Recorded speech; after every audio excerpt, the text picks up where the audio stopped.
अभी सब्सक्राइब करें हमारे चैनल माँ दुर्गा म्यूजिक का और साथ में बेल आइकन जरूर दबाएं ताकि ऑल नोटिफिकेशन आप तक जल्द पहुंचे।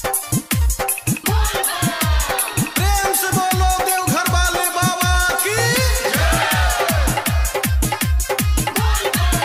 अभी आप सुन रहे हैं टेनवानी से माँ दुर्गा म्यूजिक की प्रस्तुति।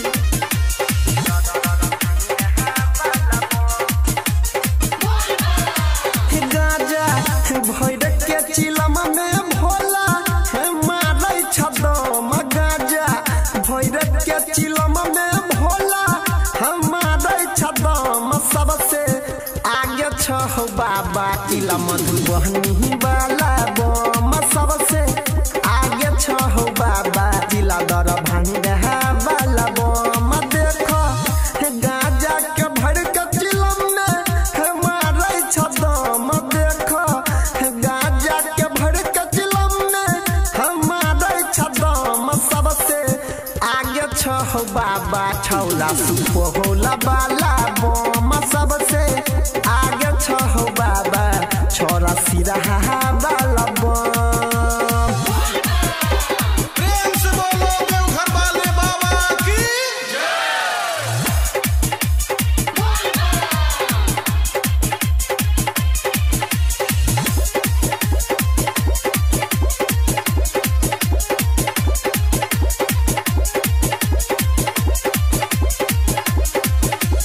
डीजे मनीष रक्सौल।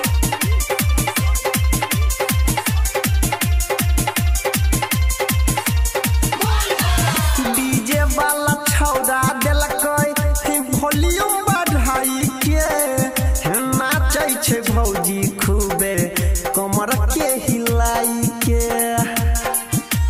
हो भोले बाबा।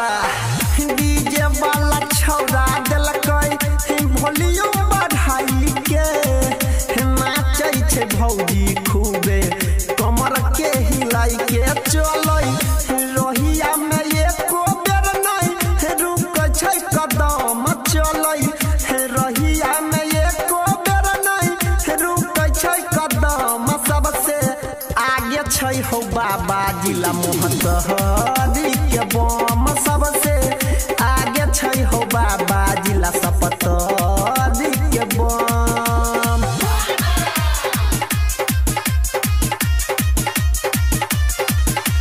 डीजे मनीष रक्सौल।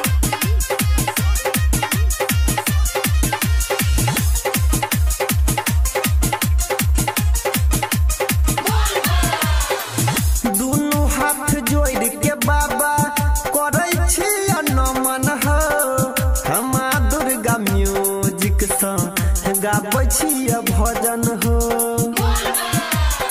भोला बाबा।